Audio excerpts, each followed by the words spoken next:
Et bienvenue au Temple du Saint-Esprit, rue Roquépine, pour cette 4e et dernière rencontre d'automne de ce cycle 2025. Après Florian Grill et Christian Krieger au mois d'octobre, Vincent Lemire mardi dernier, et ce soir, notre intervenant est là. Je laisserai Martine Julian le présenter. Au nom du Conseil presbytéral, je suis le pasteur Simon Viblet en poste ici, rue Roquépine. Je vous souhaite à tous et toutes la bienvenue pour cette rencontre d'automne. Et je passe la parole à Martine Julian, qui préside l'association Esprit Culture, qui organise tout au long de l'année ce cycle des rencontres d'automne. Martine, je te donne volontiers le micro. Merci. Alors, bonsoir Olivier Abel et un grand merci, un merci chaleureux d'être venu nous rencontrer à notre rencontre ce soir parce que vous êtes venus de loin et nous sommes venus d'un peu plus près. Mais l'essentiel, c'est que cette rencontre ait lieu entre vous et nous tous. Voilà. Je vais juste rappeler le déroulé de la soirée. Nous commençons par un entretien qui sera conduit par Pascal Cromarec avec notre invité Olivier Abel. Ensuite, vous aurez 30 minutes pour intervenir. Hervé vous passera le micro. Et puis, si vous avez envie de prolonger la soirée, nous en serons ravis. Il y a un verre de l'amitié et un buffet bien garni qui vous attendent après la séance. Il y a également un stand de la librairie protestante C'est ici, avec les ouvrages d'Olivier Abel, qui vous attend aussi. Et puis, 2 corbeilles en osier pour une libre participation aux frais. Et vous savez, nous comptons toujours sur votre grande générosité. Merci et bonne soirée. Merci Martine. Peste. Ça marche? Vous m'entendez? Bonsoir Olivier Abel. Merci d'être là. Martine a remercié. Je me joins aussi aux remerciements. L'exercice de ce soir, c'est de vous rencontrer. Pas seulement en tant que philosophe, protestant, éthicien, mais également en tant que personne, et peut-être surtout. Donc, ici, vous avez affaire à un public qui n'est pas particulièrement philosophe. Donc, on est sûr que vous arriverez à vous faire comprendre. Et je vais donc vous poser quelques questions pour vous amener à parler un peu de vous et de ce que vous faites, bien sûr. Vous enseignez la philosophie depuis très longtemps. Vous avez commencé au Tchad, je crois, et puis ensuite en Turquie. Ensuite, vous avez été nommé professeur à l'Institut protestant de théologie à Paris pour 20 ans à peu près, 30 ans. Et ensuite, vous êtes allé à Montpellier, à l'IPT également. Aujourd'hui, je crois que vous êtes professeur retraité émérite à Montpellier, donc vous continuez à donner des cours. Au fond, pourquoi êtes-vous devenu professeur et philosophe? Vous faites, dans un discours de réception à l'Académie de Nîmes, il y a à peu près 5 ou 6 ans, un éloge vibrant du métier de pasteur. Vous dites le métier de pasteur. Votre père était pasteur. On aurait pu croire que ça vous aurait tenté. Pourquoi êtes-vous devenu philosophe et enseignant, ou les deux à la fois? Merci Pascal. Peut-être que c'est la même chose autrement. Peut-être que c'était pour continuer le métier de mon père, mais je ne pouvais pas le continuer tel quel. C'était trop proche. Il avait été un pasteur. Il a été un pasteur, je dirais un orateur, presque un homme de théâtre. Il avait une dimension c'était un chorégraphe. C'était quelqu'un qui, je ne pouvais pas reprendre la suite comme il l'avait fait. Donc il fallait que je fasse un écart. Oui, moi je suis, si je puis dire, je suis né dedans. Comme Obélix est né dans enfin pas né, mais il est tombé dans la marmite quand il était petit. Moi c'est mon cas. J'ai été enfant. J'étais presque déjà un petit pasteur, au sens involontaire. Je me rappelle que à la Mastre en Ardèche, les enfants du pasteur, les 5 enfants, le dimanche après le culte, on était emmenés dans les familles. On mangeait, le corps pastoral était éclaté dans la communauté.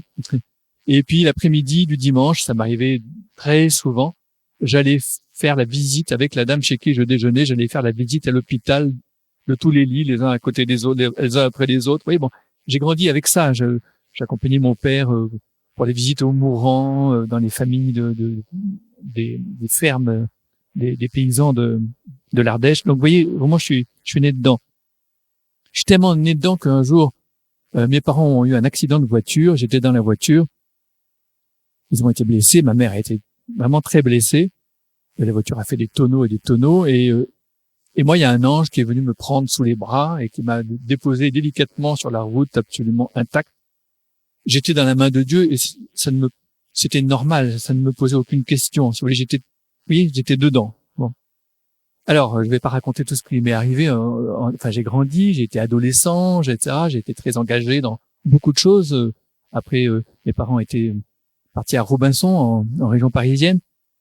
On avait fait un énorme groupe de jeunes. On avait fait un groupe de jeunes d'environ 130 jeunes. Oui, c'était un gros groupe de jeunes de la paroisse de Robinson, très lié au lycée voisin que nous avons nommé ensemble le lycée Emmanuel Mounier, parce qu'il y avait toute la communauté des Murs Blancs à côté. Donc, j'étais proche déjà de Paul Ricoeur, parce que son fils était dans ma classe. Vous voyez, on avait fait du scoutisme ensemble. J'allais voir Paul pour lui poser des questions sur les textes que je lisais de lui quand j'avais 15 ans. Vous voyez, là aussi, je suis tombé dedans. Et donc, pour moi, c'était mêlé la pensée biblique, la pensée théologique et la pensée philosophique qui étaient liées dès le départ, si vous voulez, comme ça. Mais quand même, il y a un moment où je suis parti. J'ai quitté ce pays d'enfance. Je dis pas que j'ai quitté la foi, mais simplement je suis parti, je suis allé faire de la philosophie. Et quand on travaille Platon, Kant, Nietzsche, etc., il y a des sortes il y a une distance qui s'installe. Et ensuite, après mes études de philosophie, j'abrège, mais je suis parti au Tchad, en effet, je devais partir pour 2 ans en coopération. Il y avait beaucoup de musulmans, donc je devais amener des textes de la tradition de la philosophie arabe et musulmane pour faire un club de philosophie avec les jeunes tchadiens avec qui j'étais. Puis il y a eu la guerre, donc au bout d'1 an, j'ai dû revenir. Et puis j'ai fait les stages que je n'avais pas encore fait à Montpellier, de prof. Et puis je suis parti en Turquie. Vous voyez, donc je suis parti loin. Et en fait, c'est un peu par hasard quand André Dumas, mon prédécesseur et que je connaissais déjà bien, après sa retraite, il y a des amis de la faculté, notamment Françoise Smith-Florentin, qui m'a téléphoné et m'a dit: pose ta candidature, on a besoin d'un philosophe, quelqu'un qui soit que philosophe, pas quelqu'un qui n'ait fait d'études que de philosophie, parce que la philosophie n'est pas juste une petite annexe de la théologie, c'est un continent différent, et la mémoire de la philosophie, elle est importante pour la culture théologique, mais il faut qu'elle ait son autonomie en quelque sorte. Il y a un vrai dialogue entre les humanités bibliques et la philosophie depuis toujours. Platon parle déjà de théologie, si vous voulez, et Aristote, et etc. Et Augustin, et bon, il y a toute une tradition. Et je dirais d'ailleurs entre parenthèses que le moment protestant, le moment de la Réforme, a été un énorme renouveau de la philosophie. Les grands philosophes de la modernité, je dirais, on ne comprend rien à Descartes sans Calvin. On ne comprend rien à Thomas Hobbes, on ne comprend rien à Leibniz ou à Kant sans Luther, sans Calvin. Vous voyez, bon, il y a eu un énorme renouveau, pas seulement dans la pensée allemande, partout. Donc voilà, je suis revenu, j'ai été appelé. Elle m'a dit: viens pour quelques années, viens pour 2-3 ans. Et puis je suis resté 30 ans. Enfin, non, 40 ans, parce que 30 ans à Paris, puis 9 ans à Montpellier, ça fait 39 ans à l'Institut protestant. Voilà. Je ne veux pas répondre trop longuement parce que c'est un dialogue, mais voilà ce qui m'est arrivé. Finalement, je suis resté. Donc j'étais parti, j'étais loin. J'étais pas loin de cœur, si vous voulez, mais j'étais quand même très loin, même dans ma pensée. J'étais tourné vers d'autres choses, si vous voulez.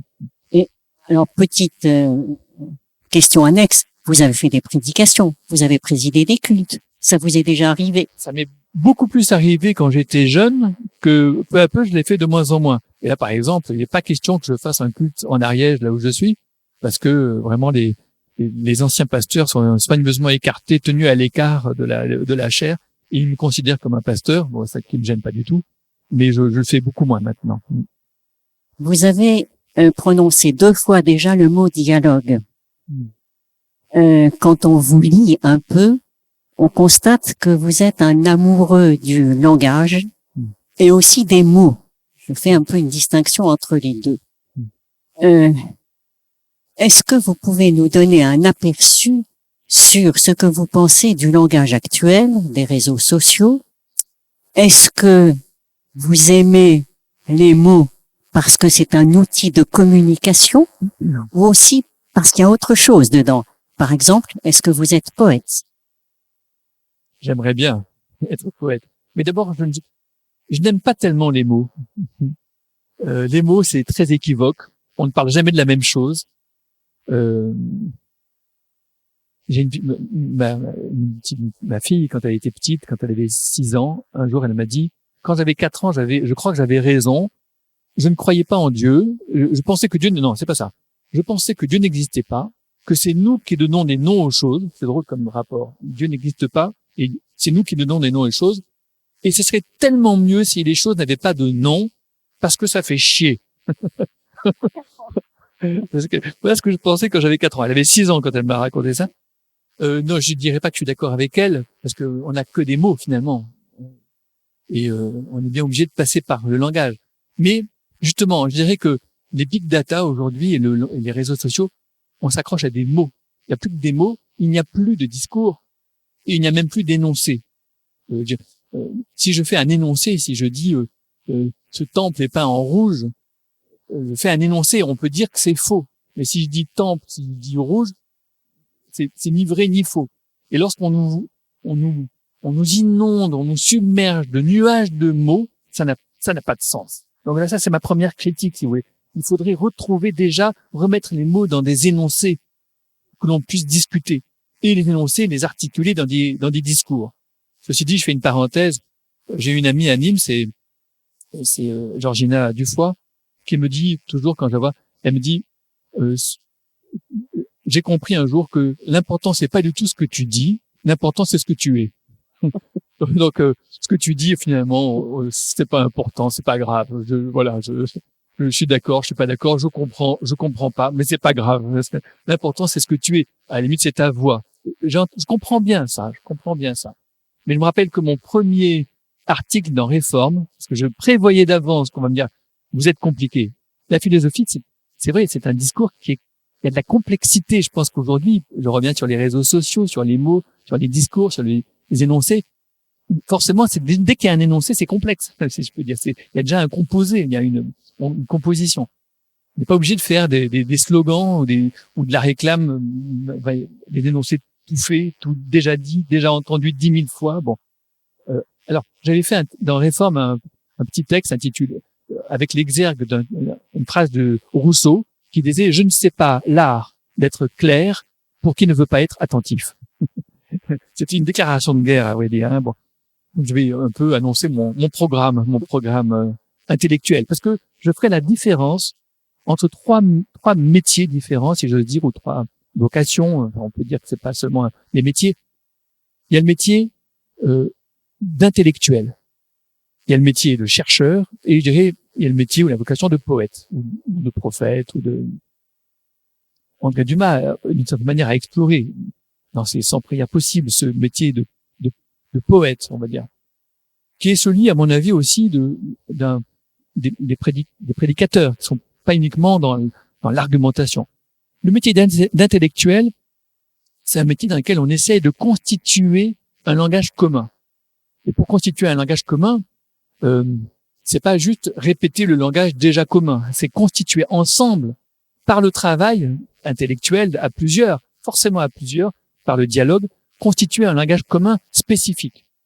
Le métier de chercheur, c'est pas du tout un métier intellectuel, c'est au contraire, on va chercher une petite chose, on creuse un sujet à fond. Le métier de chercheur, oui, on va chercher la petite brique qui manque, si vous voulez. C'est tout à fait autre chose. Et puis le poète, c'est le plus important de tout ça, c'est la capacité par le langage, par des formes d'expression, la capacité à bouleverser les préjugés, à bouleverser, parce que quand on argumente en intellectuel, en intellectuel, on part des présuppositions déjà acquises et on essaye de les déplacer pour constituer des nouvelles précompréhensions communes, un nouveau langage commun. Tandis que le poète, lui, il bouleverse la précompréhension, presque la perception, l'horizon dans lequel on est. C'est ça que je trouve très fort chez le poète, donc c'est pour ça que je ne prétends pas être. Non, mais oui, il arrive que vous bouleversiez quand même par certaines de vos affirmations ou de vos travaux, de toute façon. Alors, à ce propos, un exercice peut-être un peu, comment dire, compliqué, très simple pour nous. Vous revendiquez, oui, j'ose le mot, l'influence d'un certain nombre de philosophes qui vous ont accompagné. Bon, Paul Ricoeur, évidemment, mais vous parlez très souvent de Milton. À Nîmes, vous avez dit mon cher Milton dans votre discours d'ailleurs. Vous revendiquez Bell, vous revendiquez Lévinas. Est-ce qu'il est possible que vous nous disiez en quelques phrases pour chacun ce qui, dans chacun d'eux, vous a influencé, vous a servi de repère, d'appui, de fil conducteur? Oui, je vais essayer. Je vais pas remonter jusqu'à Platon parce que non, je vous ai donné. Ah d'accord. Vous m'avez limité. Oui, c'est ça, d'accord. Je n'ose pas mettre Ricoeur dans le même panier que Milton, Bell, Lévinas. Ah d'accord. Donc pas Calvin par exemple. J'ai pas mis Calvin. D'accord. Non, mais Calvin, c'est juste que parmi les livres que j'ai écrits, c'est le Calvin, le Jean Calvin, qui est mon livre préféré. Finalement, Calvin était ma grande découverte. Pas tout de suite. J'ai fait beaucoup de choses sur Bayle, justement, sur Milton. Hein. Et c'est un collègue qui dirigeait la philosophie à Normal Sup, Fontenay, qui est passé à Lyon, qui m'a dit quand même, Olivier, quand même, tu enseignes dans une faculté de théologie protestante, tu devrais travailler un peu Calvin. Et j'ai découvert, c'est un immense auteur qui a joué un immense rôle dans l'histoire des idées européennes, vraiment.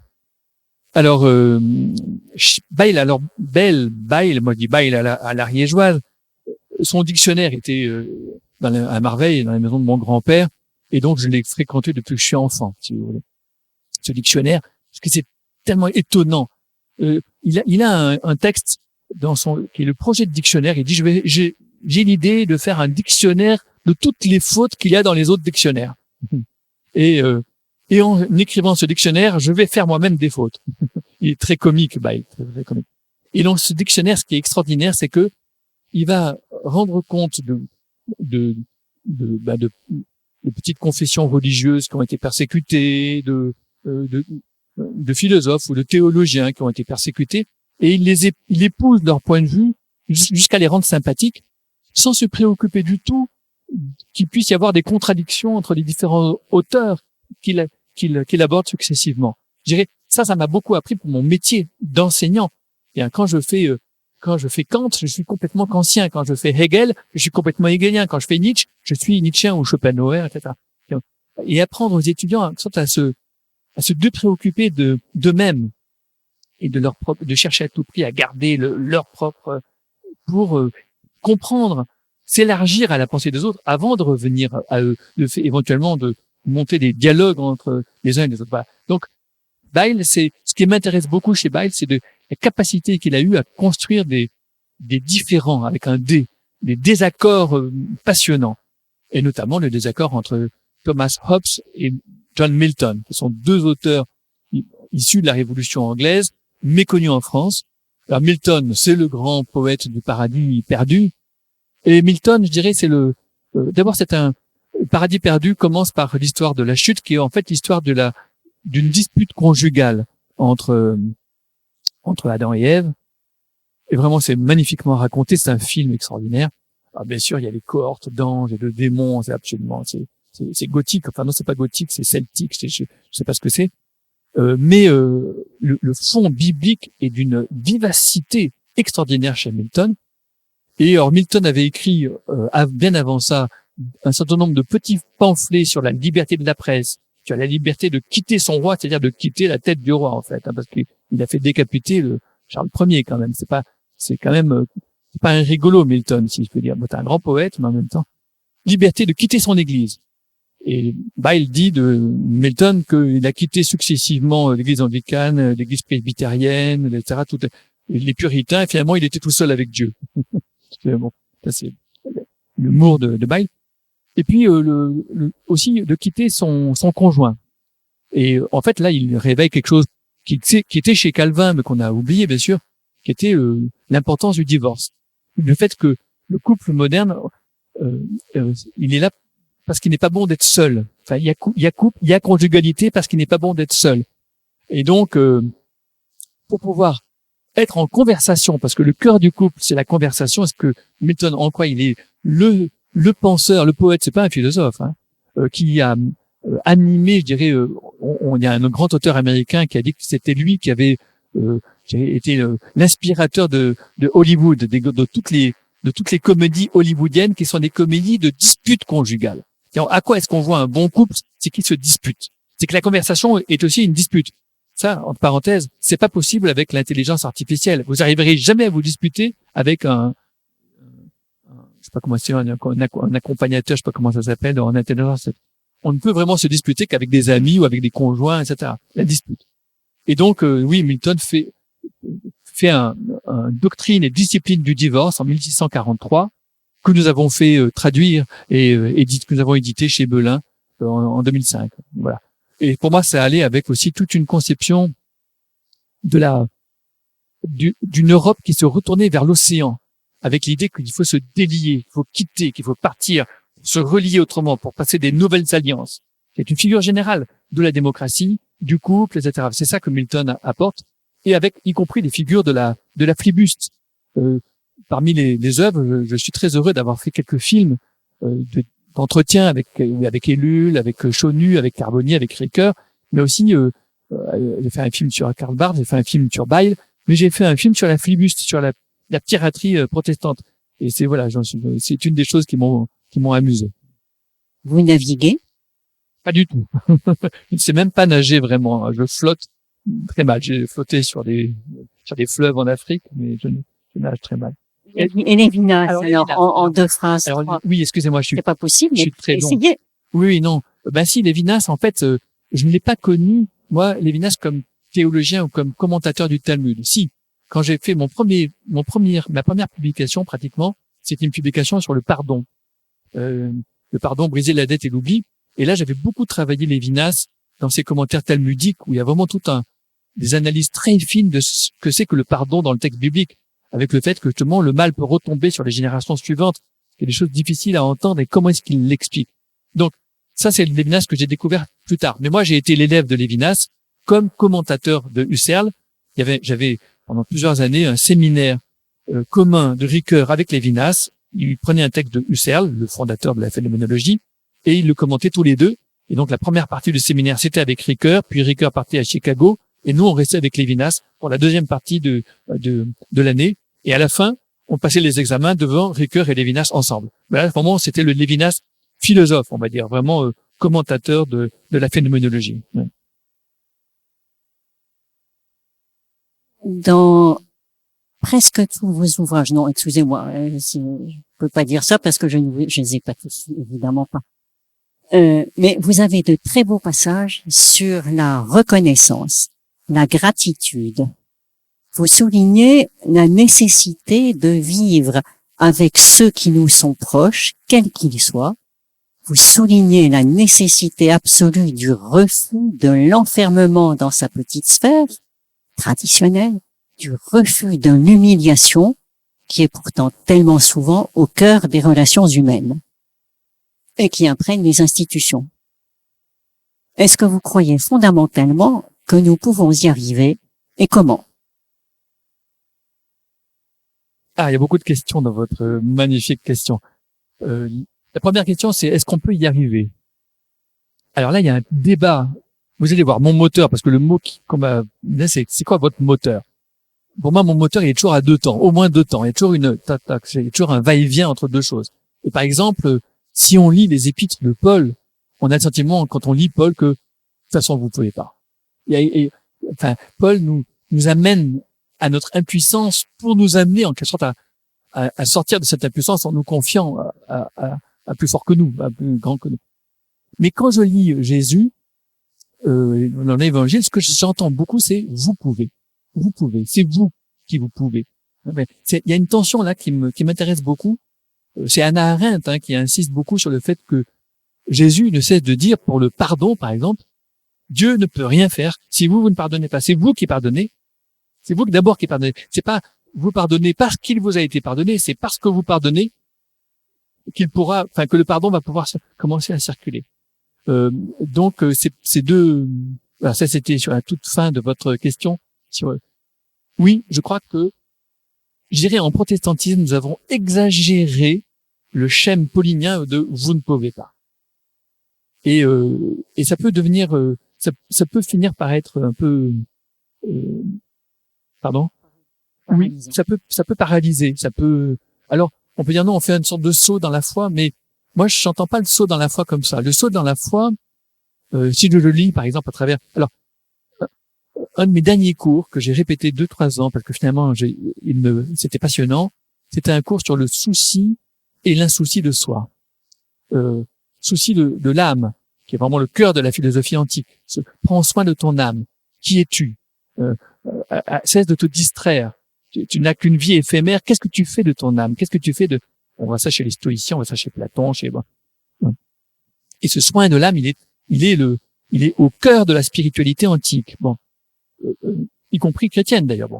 Mais Jésus, dans le sermon sur la montagne, par exemple, c'est quelque chose du genre dépréoccupez-vous de vous-même. Cherchez premièrement le royaume de Dieu et sa justice, et le reste vous sera. Et, si vous voulez, c'est pas. Et donc il y a quelque chose comme une dépréoccupation de soi. Ça m'est arrivé dans le film que je faisais avec Ellul de lui dire finalement le salut c'est pas très important. Vous vous en souciez pas beaucoup. Pas du tout. Il m'a dit. Oh, pas du tout. J'avais beaucoup aimé cette réponse d'Ellul. Alors le salut, vraiment je m'en fiche mais complètement. C'est pas mon affaire. Et là c'est vraiment un vrai calviniste parce que Calvin, je sais pas si vous le savez l'histoire, parce que l'évêque de Genève écrit au peuple de Genève en disant écoutez c'est très bien de réformer l'Église mais quand même il y a un moment il faut que vous vous souciez du salut de votre âme et donc il faut que vous reveniez dans l'Église qui peut seule vous assurer du salut de votre âme. Et Calvin a écrit une épître, je le vois, il est à Strasbourg à ce moment-là en disant écoutez il a raison votre évêque, il faut que vous vous souciez de votre âme mais la meilleure manière de vous en soucier c'est de confier ce souci à Dieu. Et cette phrase que Luther avait applaudi me dit ce que c'est que la grâce. La grâce, c'est l'insouci de la grâce. C'est pas mon affaire. J'ai pas à m'en occuper. La gratitude commence, je dirais pas dans l'ingratitude, c'est pas du tout ça. Elle est extrême, la gratitude, mais c'est pas une ingratitude pour moi. C'est pas la gratitude des dons qui me sont faits. La gratitude, elle est tournée vers le donateur, vers celui qui donne. Voilà. Donc c'est une dépréoccupation de soi. Alors, mais en même temps, quand on va trop loin dans cette direction, on finit par, voyez, tout peut devenir, tout peut être dévoyé, tout peut devenir pervers. Et donc c'est pour ça qu'on a besoin du va-et-vient entre le souci et l'insouci de soi. Donc la gratitude, oui, elle est importante, elle est fondamentale, c'est un moteur fondamental. Et je dirais,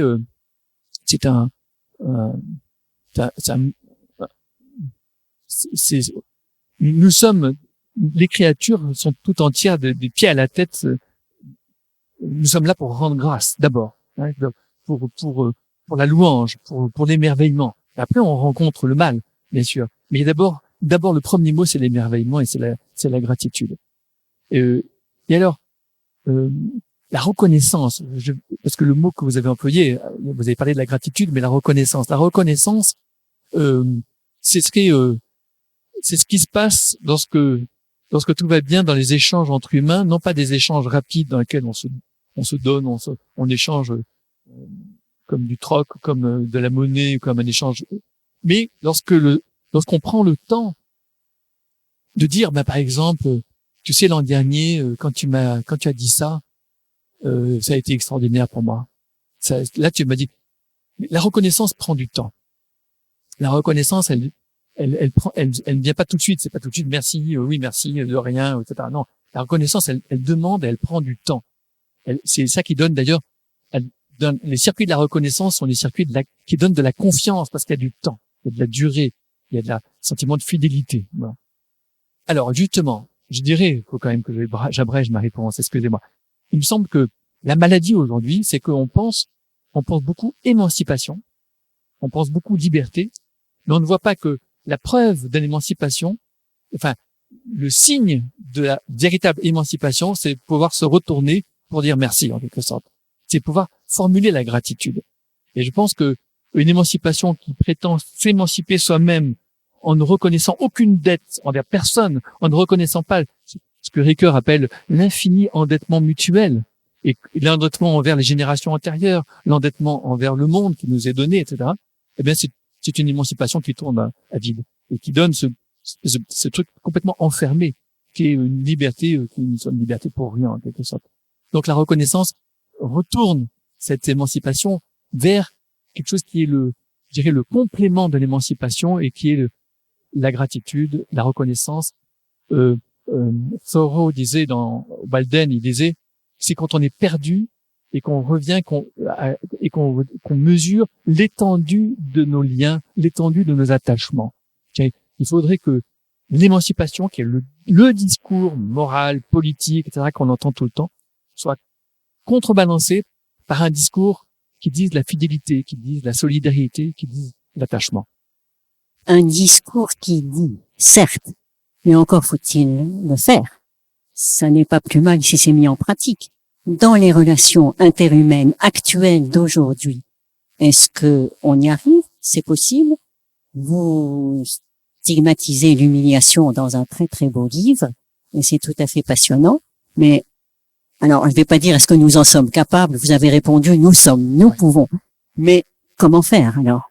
C'est d'abord une question de perception. Il faut d'abord le reconnaître quand ça arrive. Parce que il y a quand même une grande partie du problème, c'est qu'on voit pas le bon, on ne voit que le mal. C'est il me semble une maladie très contemporaine. J'apprécie beaucoup, moi j'ai écrit peut-être 300 chroniques dans le journal La Croix. Je sais pas comment ça s'est produit, enfin des chroniques sur n'importe quoi, sur la poussière, sur le plastique, sur les sujets les plus divers, sur les peupliers, enfin parfois aussi c'était des sujets du jour, sur la laïcité ou sur je ne sais quoi. Mais il me semble que un journal comme La Croix, c'est ce que Réforme aussi fait aussi souvent, c'est aussi de dire autant le oui que le non, le bon que le mal. Et l'équilibre, et ça c'est une question d'équilibre du regard, c'est à nous de voir aussi ce qui va et de l'approuver, de dire ça c'est bien, ça c'est bon. Et ça il faut qu'on le dise se le dise les uns aux autres, qu'on dise, qu'on approuve, qu'on augmente ce qui est bon par l'approbation qu'on apporte dessus. Une approbation dite, soulignée et c'est une question de regard. Je dis là, l'éthique, c'est pas une question d'action, c'est d'abord une question de perception. Il faut percevoir le bon. Justement, c'est la reconnaissance, la gratitude commence par ça. Alors bien sûr, l'humiliation, non, elle est pas. Justement, j'ai fait un livre sur l'humiliation et pas sur la reconnaissance, parce que ce qui existe, ce que l'on voit beaucoup et même qu'on l'on sous-estime d'une certaine manière, c'est bien l'humiliation. Et pour dire en un mot, je dirais ce qui est grave dans l'humiliation, je reviens à Lévinas, c'est qu'elle s'attaque au visage, qu'elle fait rougir, qu'elle fait pâlir, elle s'attaque au sujet parlant. Bon, c'est ça, le cœur de l'humiliation, c'est ce qui est humilié, c'est le sujet parlant. La violence s'attaque au corps, mais l'humiliation s'attaque au sujet parlant, elle le fait taire. La définition de l'humiliation, pour moi, c'est ce qui nous fait taire. C'est ce qui nous fait taire, et plutôt ce qui rend notre parole malade. Il y a une double maladie du langage et de la parole contemporaine. D'un côté, il y a la parole sous l'humiliation générale, qui ruisselle, qui qui passe par toutes sortes, qui peut être institutionnelle, mais qui peut être aussi horizontale dans les réseaux sociaux hein. L'humiliation nous fait taire, mais l'humiliation déforme notre parole. Après être humilié, la parole devient dérisoire, sarcastique, ironique, ricanante. Si vous voulez. Je déteste, j'en peux plus des comiques qui ricanent, si vous voulez, d'un côté. Et de l'autre côté, mais c'est la même chose on peut dire en face. C'est la parole en colère, radicale. Vous voyez, radicalisée, la colère. Il y a un excès de colère, comme il y a un excès de ricanement. Si vous voulez. C'est la sorte de la double maladie, mais c'est le symptôme, le double symptôme du même phénomène pour moi. Et vous pensez qu'on peut y arriver, effectivement, mais en ayant conscience d'abord. Oui, conscience, et puis je pense, voilà, retrouver le sens de la conversation. La conversation qui est, c'est pas le dialogue philosophique, c'est pas la discussion dans laquelle je cherche à avoir raison. C'est très bien d'avoir raison ou de ne pas avoir raison, enfin justement d'apprendre à argumenter. On le fait peut-être pas assez dans les écoles, apprendre aux collégiens à discuter, etc. Mais la conversation, c'est pas ça. La conversation, c'est au contraire, oulala, ce sujet, c'est glissant. On va humilier quelqu'un quand on parle de ça. La conversation, on change de sujet. On peut changer. La conversation est coupée par un autre, comme quand on joue à chat coupé, si vous voulez. On passe à un autre sujet et la parole, comme un ballon, justement, circule de l'un à l'autre, en essayant d'intégrer ceux qui sont dans la conversation, d'intégrer tout le monde. Une conversation qu'on est plusieurs et qu'il n'y en a plus que deux qui parlent, comme nous en ce moment, ça peut devenir, à la fin, ça peut être frustrant pour les autres. Voilà. Alors, on pourrait continuer là-dessus, mais je saute sur la question protestantisme. Alors, l'année dernière, non, en début d'année, dans une interview que vous avez donnée lors de l'Assemblée générale de la Fédération protestante de France, vous avez évoqué le protestantisme actuel comme une grande chorale, où personne ne doit perdre sa voix, ni celle des autres choristes. Dans d'autres entretiens, vous vous interrogez sur la capacité du monde protestant à évoluer, voire à se régénérer. Vous dites qu'il faut faire avec les autres, sans aller chercher ceux qui nous ressemblent. Il faut faire avec ceux qui sont proches. Et vous constatez une grande ignorance des religions aujourd'hui, et en particulier du protestantisme, et le colloque de la semaine dernière, auquel vous avez participé, sur les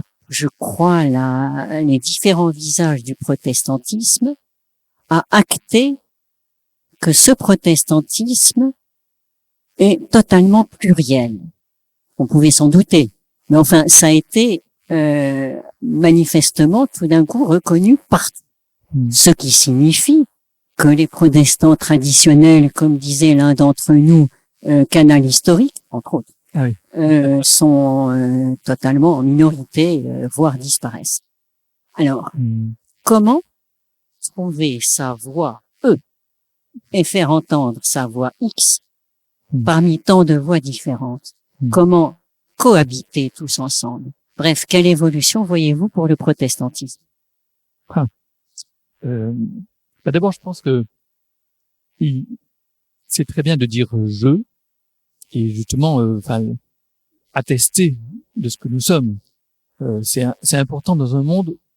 Ricoeur disait dans un texte terrible à la fin des années 50 où il disait sur le dialogue des cultures et des civilisations, il devient possible que nous devenions tous des touristes, nous promenant on va à Angkor, on se promène dans le monde comme des touristes. Les religions ne sont plus qu'un grand musée dans lequel on va prendre des masques successivement. Tiens, c'est pas mal, ça ou ça. Et il disait, mais ça, c'est la mort. C'est ce scepticisme. On a été une époque trop dogmatique, maintenant on devient trop sceptique, et on devient trop relativiste, et c'est la mort. Un très beau texte. Et il disait, pour rencontrer un autre que soi, il faut avoir un soi. Il faut pouvoir dire je. Et ça, c'est une phrase, je pense que j'ai dû digérer quand j'avais 15-16 ans. C'est pour ça que je suis resté protestant, ou que que j'ai pu le quitter et y revenir, parce que il faut accepter. Quand je dis avoir un soi, ça veut dire accepter d'être né. C'est ce que j'ai mis dans le livre sur la naissance. Accepter d'être quelque part. Après, on peut se dépayser, on peut épouser quelqu'un d'un autre pays où on peut soi-même épouser une autre langue, devenir même se perdre dans une autre langue, aller mourir dans une autre langue. Mais il faut accepter d'abord, ça veut dire qu'on a, d'une manière ou d'une autre, qu'on accepte sa finitude. Donc, pour rencontrer un autre soi, il faut avoir un soi, même si c'est avec l'autre qu'on découvre qu'on a un soi. Enfin, comme ce qu'il disait, l'autre est le plus court circuit de soi-même à soi-même, des Ricoeur. Bon. Mais, il disait aussi, excusez-moi, beaucoup de références à Ricoeur, il disait, le sujet de la foi, c'est nous. Et ça, je pense que ça, c'est peut-être la première chose qu'il nous faut redécouvrir. J'en ai parlé avec pas mal d'amis qui disaient, mais non, mais pas du tout, ça c'est pas protestant. Protestant, c'est je. Je avec Dieu directement. Oui. Je pense qu'il y a eu des moments où il fallait dire ça. C'était important pour rompre, je dirais des servitudes communautaires dans lesquelles on disait plus jamais je. Et je pense que la modernité, c'est Luther, c'est quelqu'un qui a dit, c'est moi, je. Bon. Calvin, pareil, Descartes d'ailleurs, voilà, il peut dire 24 fois je dans la même page, c'est incroyable. Bon, c'est vraiment, voilà, il faut revenir à soi, repartir de soi-même, de son vécu, de sa propre expérience. Mais Ricoeur a raison, je pense qu'il écrivait ça en 67, juste à la veille de mai 68, et il disait le sujet de la foi, c'est nous. Lui, il est resté attaché à sa communauté. On a besoin de communauté. On a besoin de penser avec d'autres. On a besoin de témoigner avec d'autres, avec. Alors, la question, c'est que ces autres-là, comment est-ce qu'on les rencontre? Et je me rappelle une prédication de mon père en 1970 à Robinson. J'ai retrouvé le texte d'ailleurs, où il disait le problème. Je m'en rappelais pas du tout, à vrai dire. Je l'ai trouvé par hasard. Et j'ai dit, quand même, c'était intéressant, parce que Robinson, c'était une paroisse intellectuelle, et les gens venaient de loin. C'est un peu une paroisse élective comme ça.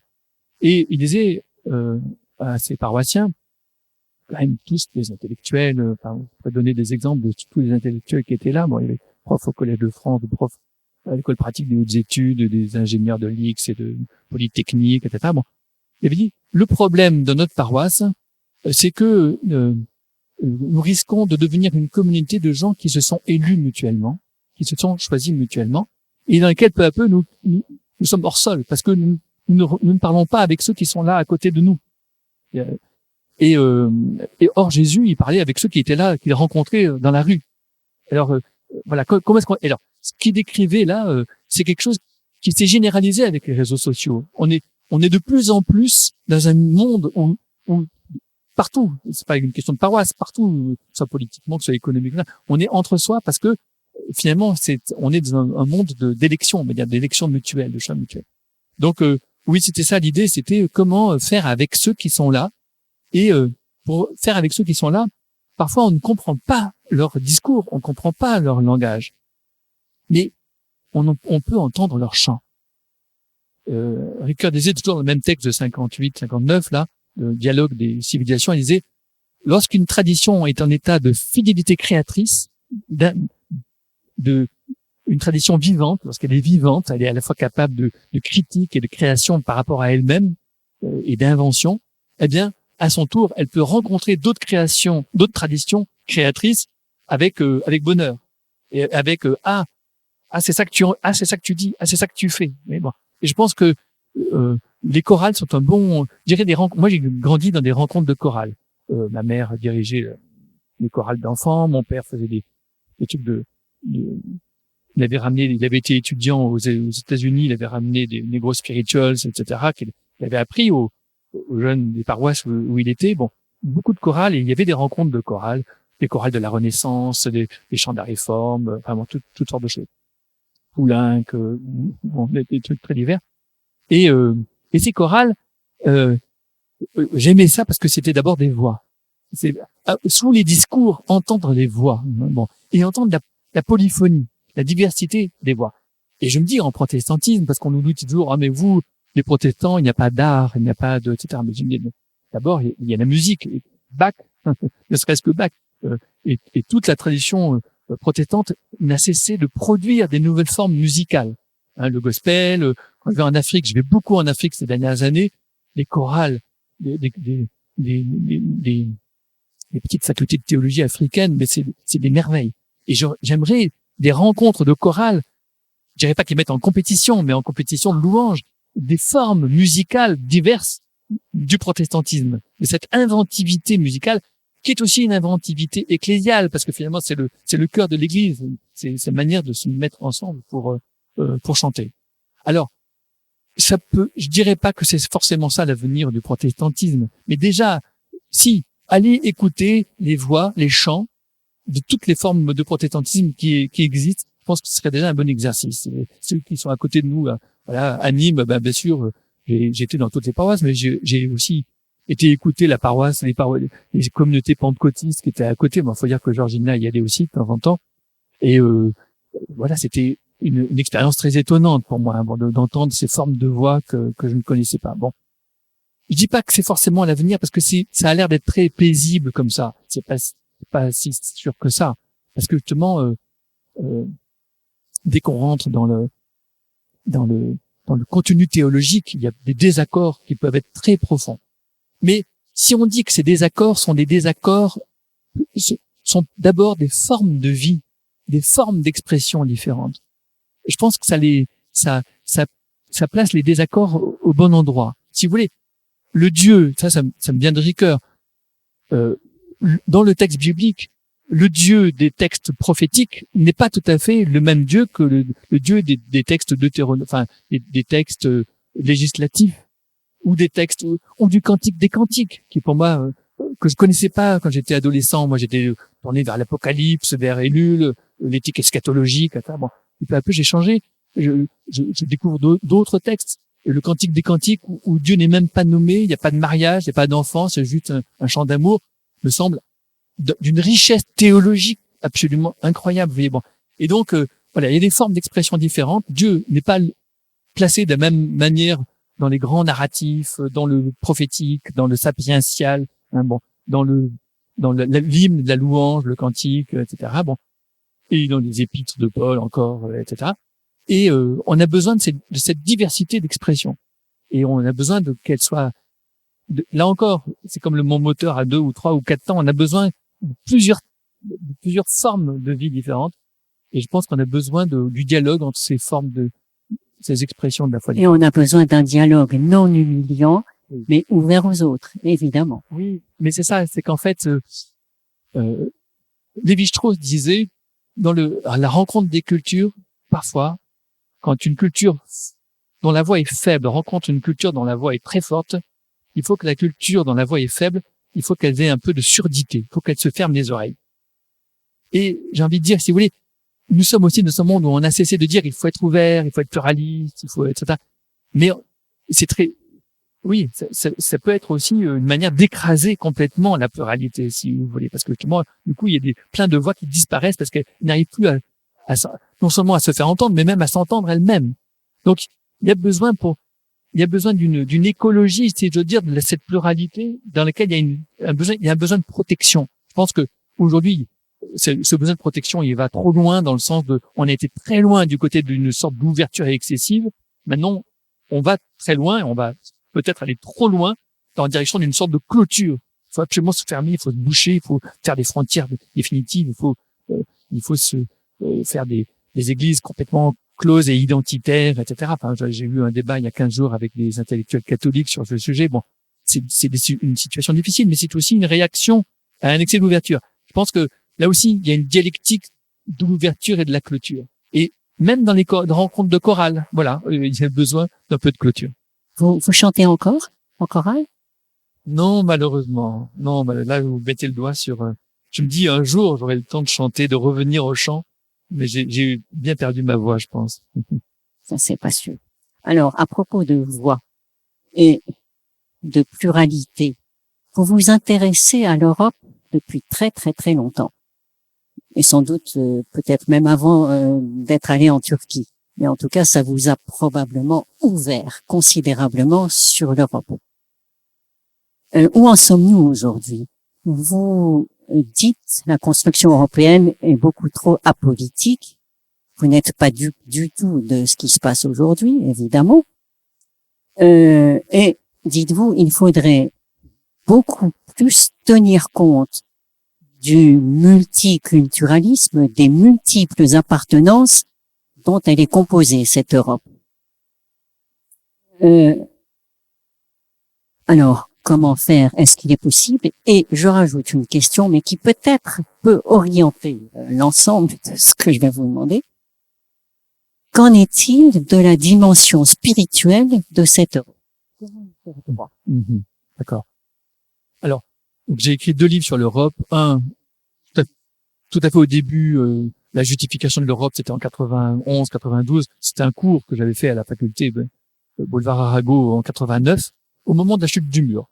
Donc, mais bien sûr, j'y étais intéressé avant par la Turquie, évidemment, parce que quand je suis arrivé comme jeune professeur de philosophie au lycée Galatasaray à Istanbul, j'ai senti un peu comme je l'avais été au Tchad, que j'étais sur une frontière. J'étais comme il y avait une dimension militaire, en fait, philosophique, bien sûr, mais je savais bien qu'il y avait un autre de l'autre côté, si je veux dire, et un autre avec qui j'avais un rapport d'empathie, mais en même temps il y avait du décalage, et dans toute hospitalité, il peut y avoir de l'hostilité. On peut éprouver l'hostilité, on peut être un autre quand on arrive chez quelqu'un, comme on est un autre quand on reçoit quelqu'un, c'est l'ambiguïté du mot hôte, en français qui marche dans les deux sens, mais il y a aussi l'ambiguïté hospitalité, hostilité. On peut pas penser l'hospitalité sans penser l'hostilité. Il faut les penser ensemble. En parenthèse, au long de mon enseignement, j'ai fait 4 fois, tous les 10 ans, un cours sur la guerre. C'est un sujet, j'ai fait mon service militaire. Quand on m'a proposé de me réformer en 72 lors des 3 jours, je sais pas, j'étais étudiant, j'avais 19 ans, j'ai refusé, je me dis non, je veux faire mon service militaire. En 69, 70, vous voyez, c'était un peu, non, en 72, c'était pas très fréquent. Voilà, j'ai un petit côté comme ça. Donc j'arrive à Istanbul et je découvre, c'est là que j'ai découvert que j'étais un enfant ardéchois, si j'ose dire, ou ariégeois. Vous rentrez dans le Sainte-Sophie, c'est tellement différent de nos temples sévenols, si vous voulez. Je me dis, non, mais là, c'est autre chose. En même temps, c'est chez moi, en même temps. Donc, ça me déplace complètement. Je me suis passionné pour l'histoire byzantine, aussi pour l'histoire ottomane, parce que finalement, les Ottomans ont repris beaucoup plus qu'on l'imagine ici, la suite de l'histoire byzantine, et même du code justinien, le droit canoun, le Kanuni Kultan, le sultan, soi-disant le magnifique, c'est un juriste, un grand juriste lui aussi. Bref, voilà, j'ai découvert quelque chose qui était, est-ce que c'est dans l'Europe ou est-ce que c'est pas dans l'Europe? Est-ce que c'est l'Europe ou est-ce que c'est pas l'Europe? C'est une autre source de l'Europe. Et bien sûr, oui, parce que le christianisme s'est beaucoup d'abord développé dans toute cette Europe de l'Est qui n'est plus aujourd'hui chrétienne. Et donc nous, peu à peu, notre christianisme européen s'est rétréci au monde latin, occidental, et dans le monde latin, il s'est encore coupé, le monde catholique, le monde protestant. Est-ce qu'il n'y a pas eu une sorte de rétrécissement? Et bon. Et donc, oui, je me suis dit, comme il y avait beaucoup de débats sur est-ce que nous sommes européens en Turquie, il y avait plein de débats là-dessus, des intellectuels, mais des gens dans la rue, au café, disaient qu'est-ce que c'est qu'être européen? J'avais jamais entendu des débats comme ça en France.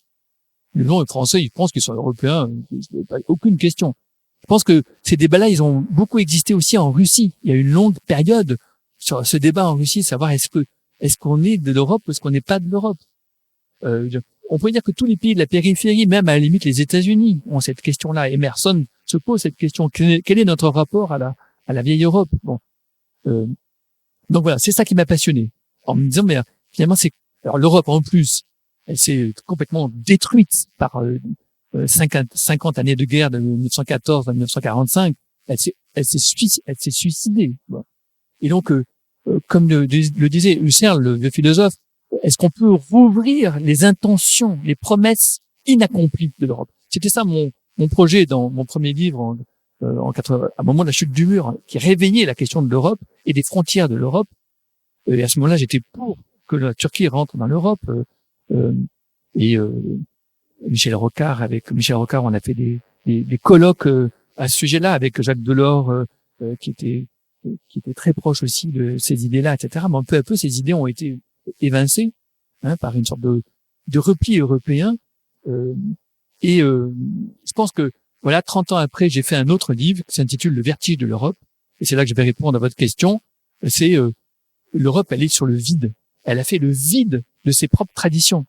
Elle n'a pas vu que pour rencontrer d'autres, il fallait qu'elle existe. et qu'elle désire exister. Mais exister, c'est aussi avoir un noyau, un moteur, un noyau éthico-mythique, comme dit Ricoeur, quelque chose, un cœur battant qui existe, qui, même s'il y a plusieurs, par exemple, au cœur de l'Europe, je mettais la tension entre Socrate et Jésus, par exemple. C'est pas tout à fait les mêmes choses. Il y a besoin je dirais, de l'entrelac de plusieurs traditions. Et moi, je dirais que voilà, il n'y a pas la tradition chrétienne qui est la tige, le tronc de l'Europe, parce que la tradition chrétienne, elle a elle-même reçu, même au début du Moyen Âge, elle a reçu l'apport de tout ce qui venait du monde arabe, avec toutes les traductions, mais pas seulement les traductions du grec, aussi des grandes œuvres du monde arabe, et ça. Donc, elle est pleine de mélanges. C'est une tradition, c'est un fleuve dans lequel énormément il y a le monde grec, le monde romain, le monde biblique. Et aujourd'hui, quand je vois Pierre Juliet de Lacombe faire des émissions magnifiques sur quand les dieux rôdaient sur la terre, sur le monde grec, sur la mythologie grecque, et je me lamente en disant, mais c'est inimaginable que sur France Inter, il y ait, peut-être qu'il y aura des réformes, hein, bon, ce serait le bon côté s'il y avait une réforme dans ce sens-là, mais j'en doute, hein, qu'il y ait une émission de même talent sur les humanités bibliques. Bon, il faudrait ça, des choses comme ça. Voilà, non, je pense que le malheur de l'Europe, c'est que elle est construite sur un vide. Elle s'est construite de manière ingénieure, quand on fait une ingénierie. Et puis alors, je dirais que j'étais beaucoup trop optimiste en 91. C'est pas seulement par rapport à la Turquie, par rapport aux frontières, par rapport à, je voyais bien les limites, mais je pensais que l'Europe était elle avait la souplesse d'inventer.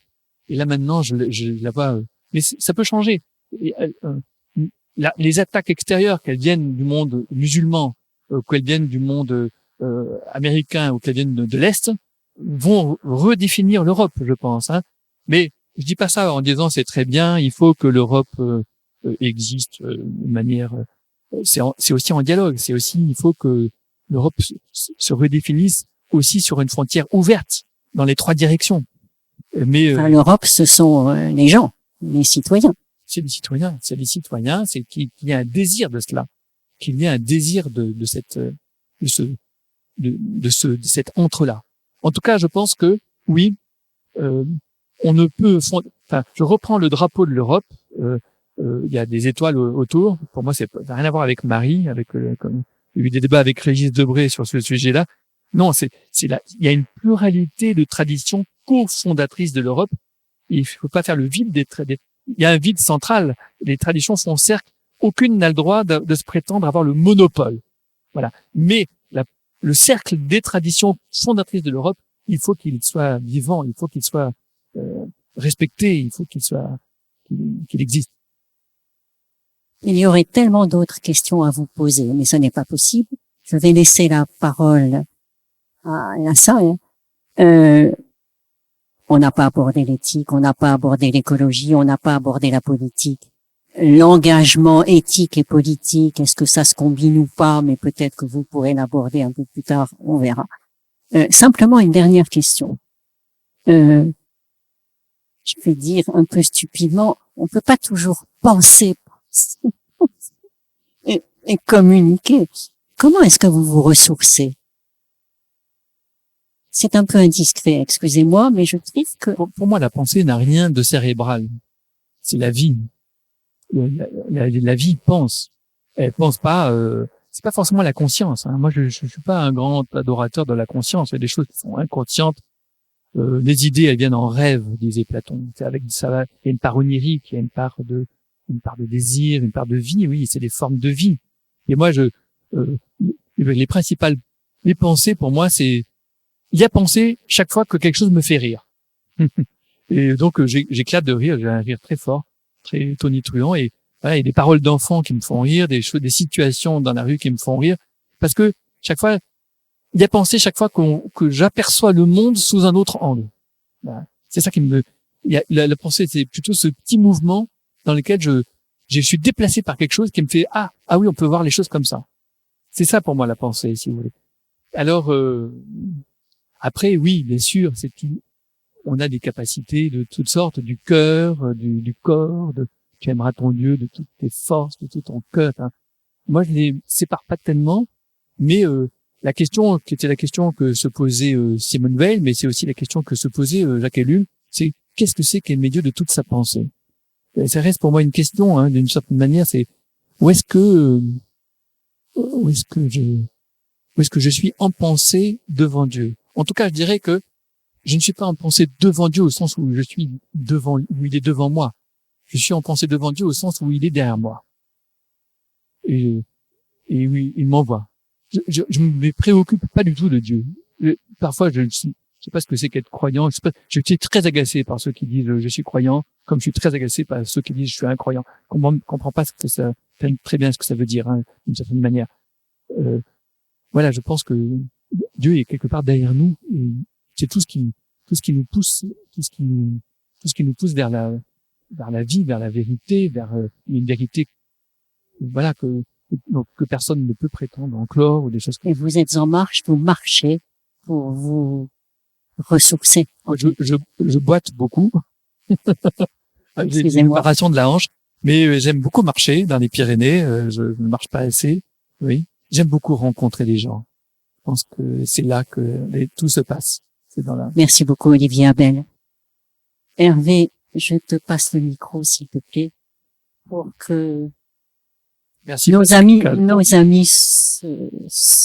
vous interrogent aussi, si vous voulez bien. Merci beaucoup. Merci à vous pour vos très belles questions. Merci.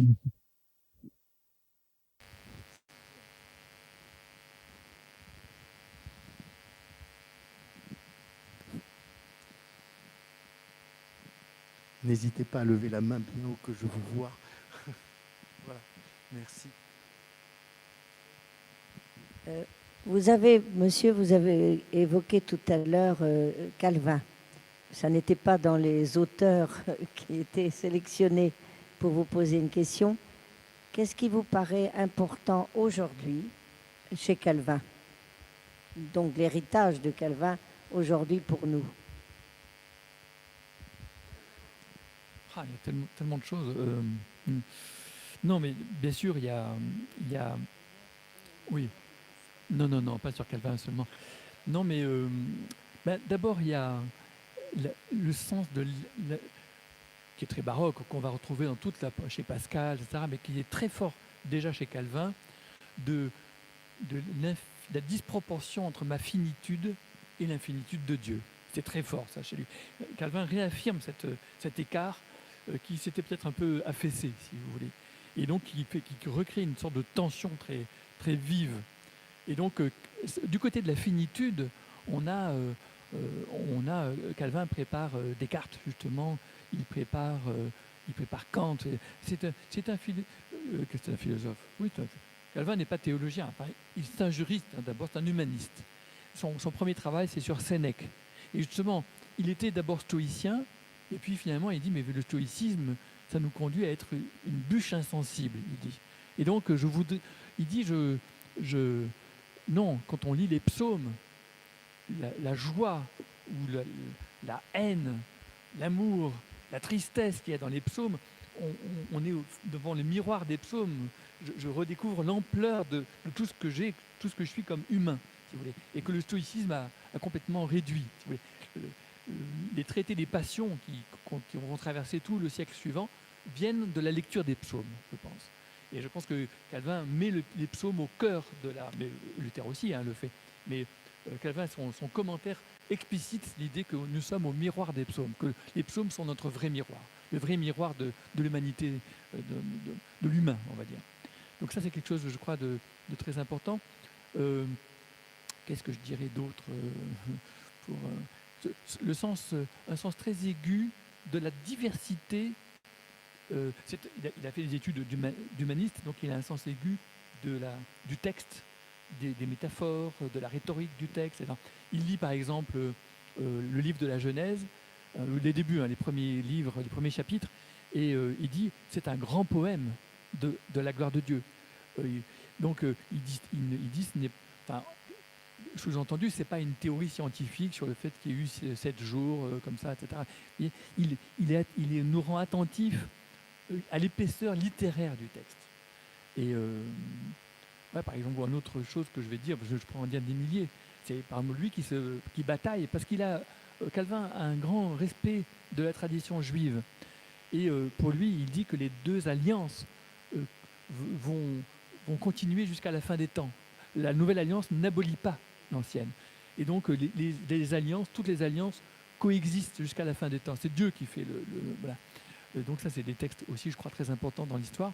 Pourquoi est-ce que je disais ça? Oui, parce que par exemple, il se bat contre Castellion et d'autres qui veulent enlever le Cantique des Cantiques du canon. Il dit mais non, c'est un texte très important, c'est un texte qu'on voit dans la liturgie hébraïque.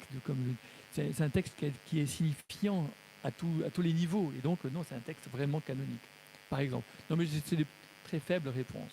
Mais je pourrais vous montrer qu'il n'y a pas Descartes sans Calvin, il n'y a pas Hobbes, c'est toute la philosophie politique moderne qui sont des philosophies du pacte et donc de l'alliance sans Calvin, et de la même manière sur Leibniz, sur plusieurs sujets. Donc pour moi, dans l'histoire des idées, dans l'histoire de la philosophie, Calvin est l'auteur par lequel commence la modernité. Si vous voulez, Luther, c'est le grand génie parce que c'est lui qui en quelque sorte termine. Avec Luther, quelque chose se termine. Et après avoir terminé, comment est-ce qu'on fait? Comment est-ce qu'on recommence? Calvin, c'est celui qui recommence après qu'on ait fini quelque chose. C'est comme ça que je le vois.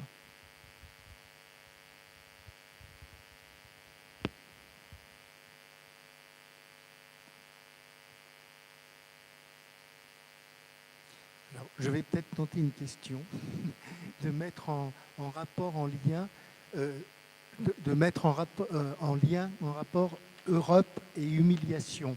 Pascal vous a posé des questions justement sur l'avenir de l'Europe. Et est-ce que, justement, aujourd'hui, peut-être la panne européenne ne vient-elle pas du fait qu'elle passe d'un modèle très ouvert, accueillant, à un modèle qui se referme sur des identités et qui... Alors, c'est peut-être maladroit la manière dont je vais le dire, mais c'est mal accueillir l'autre, la différence, et l'humilie, alors qu'on a besoin de l'autre. Voilà, je ne sais pas si je suis clair, mais... Si, vous êtes très clair. Non, je pense que, d'une certaine manière, l'Europe ne s'était pas posé cette question-là, simplement, ni de l'ouverture, ni de la clôture. Et donc, elle se laisse balader, en quelque sorte, dans le grand mouvement global, qui était prévisible. Je dirais, d'un point de vue philosophique, c'est des choses qu'on a dit qui allaient se produire et qui se produisent, mais ça fait 40 ans qu'on dit que ça va se produire.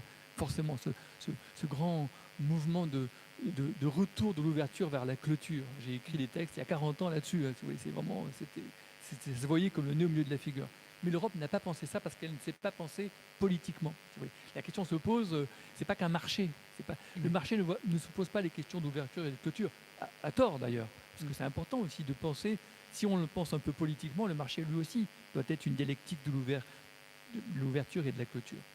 Donc, mais en même temps, je dirais qu'à travers tout ça, il y a quand même eu des grandes inventions institutionnelles en Europe.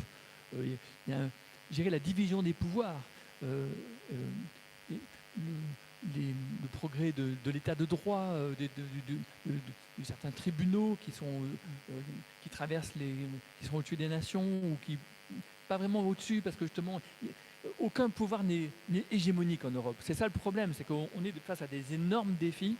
Et en fait, ce qu'il faudrait face à des énormes défis, ce serait des pouvoirs très forts comme il y a en Chine, si vous voulez. Et donc l'Europe est faible de cela. Elle est faible, mais elle est peut-être faible de sa force. Parce que justement, ce pluralisme institutionnel, eh bien, il est peut-être beaucoup mieux fait pour résister durablement aux grands défis contemporains. La seule chose, c'est qu'il faut qu'elle en ait conscience. Il faut qu'elle mesure tout ce qu'elle a fait et qu'elle dise « mais oui, on a fait ça et on a bien fait de le faire ». Et que du coup, elle fasse le tri entre ce qu'elle a bien fait de faire, et ce qu'elle approuve d'elle-même et ce qu'elle doit abandonner. Voilà. Merci. Alors oui, non, je n'ai pas répondu sur l'hospitalité. Je réponds très vite sur la question de l'hospitalité, qui est une question très importante. Moi, je pense beaucoup, là encore, mon moteur a 2 temps. Il y a un temps court, qui est le temps de l'urgence, qui est le temps de l'hospitalité inconditionnelle, qui est éthique. Mais après, il y a le temps long de l'hospitalité politique, qui n'est pas inconditionnel, qui est conditionnel. On ne peut être hospitalier qu'à condition que les autres qui viennent rentrent eux-mêmes dans une disposition de réciprocité. On ne peut pas être dans... Si vous voulez, Derrida, par exemple, a tellement affirmé le caractère inconditionnel, asymétrique de l'hospitalité que finalement, on est tout seul. C'est cet autre qu'on accueille, on ne sait même pas qui il est. Il n'a pas d'épaisseur, il n'a pas d'épaisseur culturelle, il n'a pas de langue, il n'a pas de... Non, on accueille des gens en chair et en os, ça demande des conditions. Il y a le magnifique tableau de Rembrandt qui a été commenté par une amie philosophe qui s'appelle Marie Grand. Et le tableau de Rembrandt, il met le projecteur sur l'aubergiste et sur le fait que le Samaritain est en train de payer l'aubergiste parce que peut être hospitalier parce qu'il y a des capacités d'accueil qui existent, si vous voulez. Voilà. Ça, c'est une question qu'il ne faudrait pas oublier.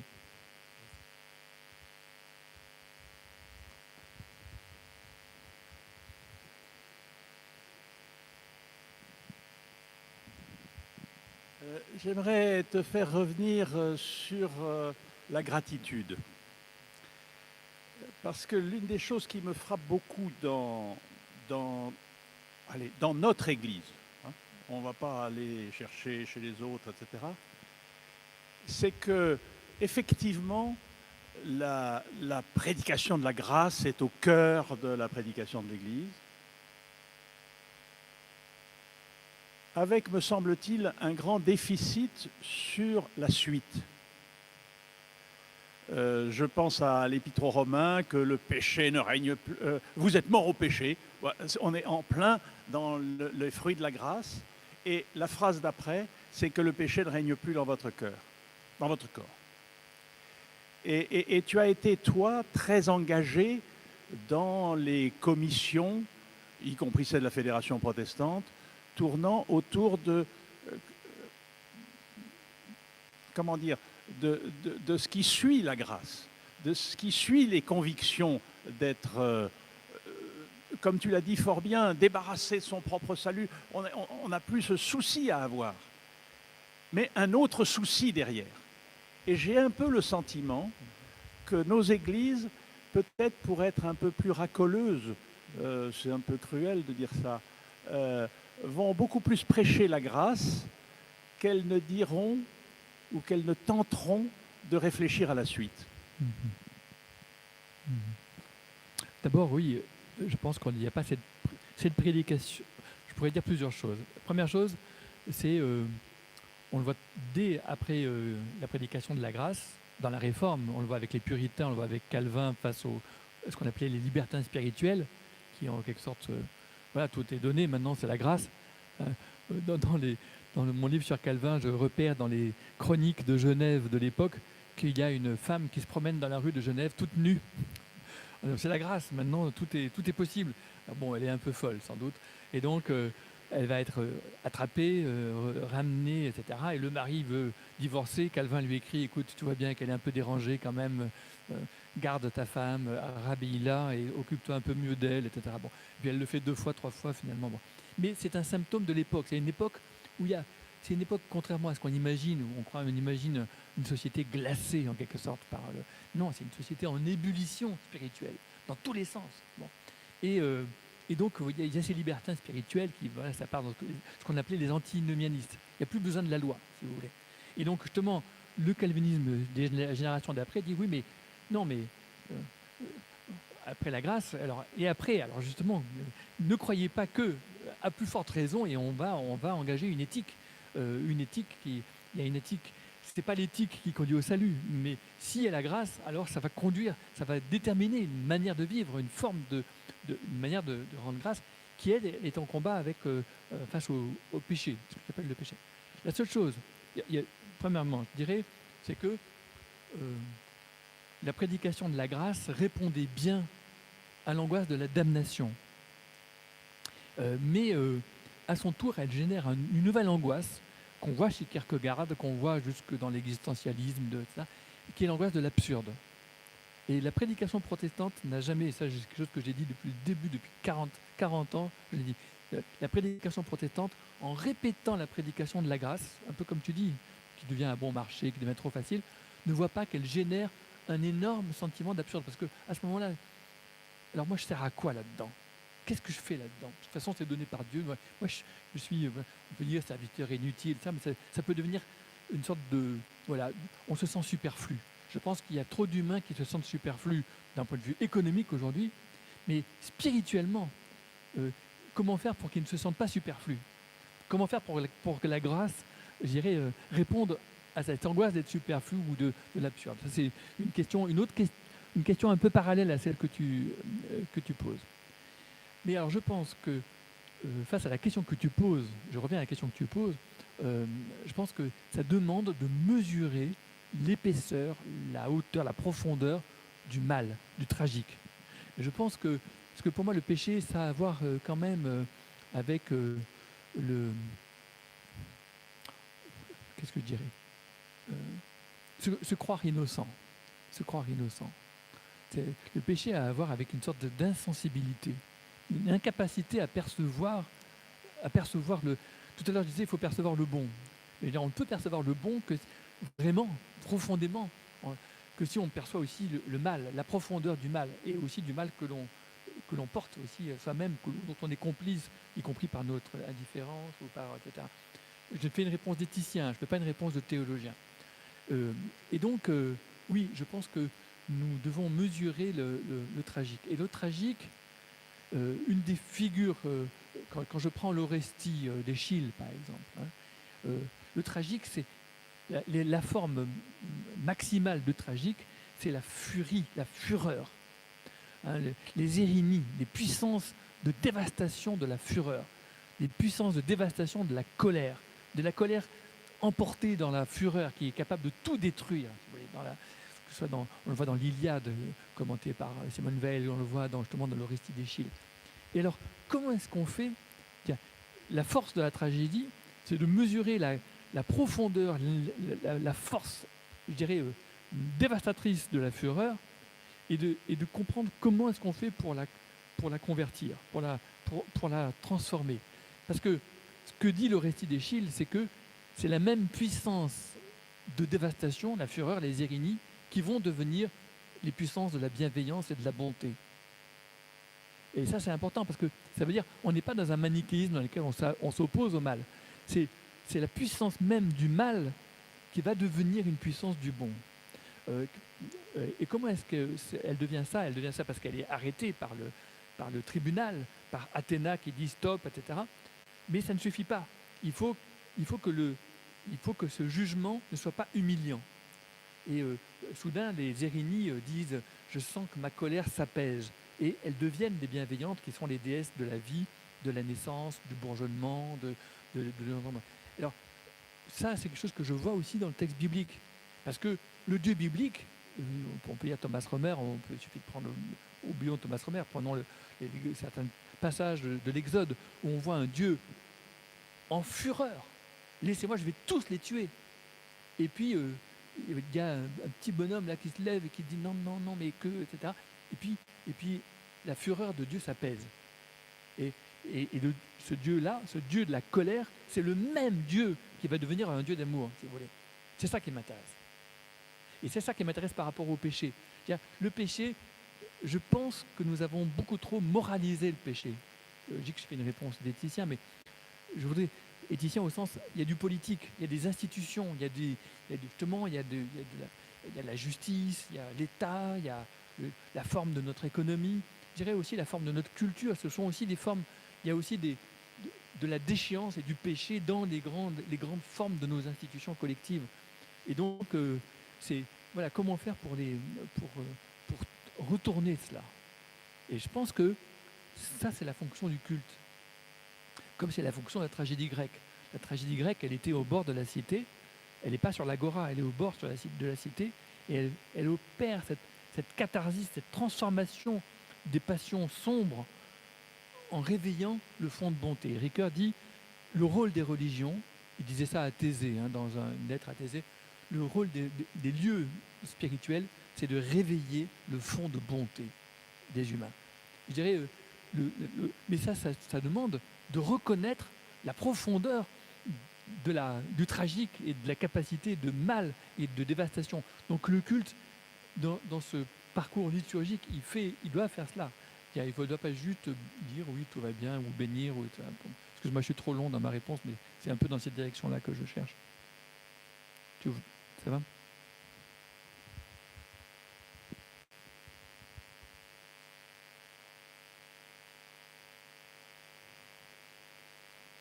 On peut prendre encore une question, si vous voulez. Oui. Je ne suis pas du tout philosophe, hein, mais je trouve que sur l'Europe, vous êtes très sévère parce que, certes, c'est un organisme qui est hyper bureaucratique, qui a des problèmes de fonctionnement, etc. Mais on n'a pas vraiment le choix parce que si l'Union européenne n'existait pas, on serait des nains entre les prix en tenaille entre les États-Unis et la Chine. Et je pense quand même que le bilan est globalement positif. Si vous voyez un peu ce que pensent les Anglais aujourd'hui, du Brexit, c'est quand même une décision catastrophique. On est arrivé à faire l'euro, on est arrivé à faire toute une série de choses. Donc c'est quand même, peut-être qu'on est un peu à la croisée des chemins aujourd'hui. Je ne sais pas très bien ce que l'Europe va devenir. Peut-être que vous le disiez que la pression des États-Unis, de la Russie et de la Chine vont faire qu'on va un peu se ressaisir, mais c'est quand même une construction qui est, je trouve, en tout cas en tant qu'Alsacien, globalement positive. Non, mais je suis tout à fait d'accord avec vous. Non, pour moi, je reste un Européen convaincu. La seule chose, c'est que je pense que l'Europe n'a pas creusé, n'a pas... quand je disais qu'elle a énucléé son noyau de tradition vivante, si vous voulez, je ne parle pas seulement de la tradition chrétienne, les traditions, la dimension culturelle, elle ne la valorise pas vraiment, si vous voulez.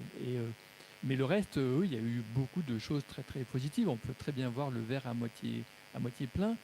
Et je pense seulement que pour arriver à faire vraiment une construction qui ne soit pas seulement économique, mais vraiment politique, d'une part, il faut accepter une finitude. Voilà, l'Europe, c'est quelque chose de... donc c'est pour ça que maintenant, aujourd'hui, je ne peux plus penser si facilement que l'Europe pourrait rentrer, que la Turquie pourrait rentrer dans l'Europe, parce que la Turquie n'a rien à voir. Quand je suis arrivé à Istanbul, c'était une ville de 3 millions d'habitants. Maintenant, c'est une ville de 16 millions d'habitants. Ça n'a plus rien à voir. La Turquie s'est développée, c'est devenu une puissance de même rang que la France pratiquement. Il faut imaginer, il faut le voir. Hein. Donc, sa capacité en Afrique, sa capacité en Asie.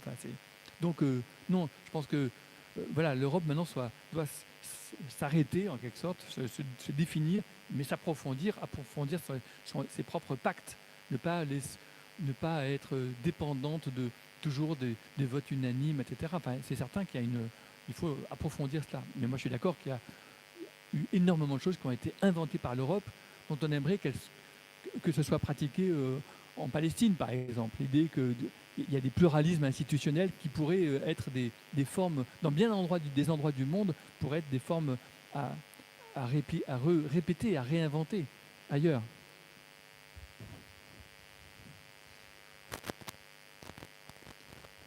Il est déjà 9h30, alors je ne sais pas. Je pense que, sauf s'il y a une question urgente, on va peut-être vous remercier d'avoir répondu à toutes ces questions. Je repasse le micro à Pascal.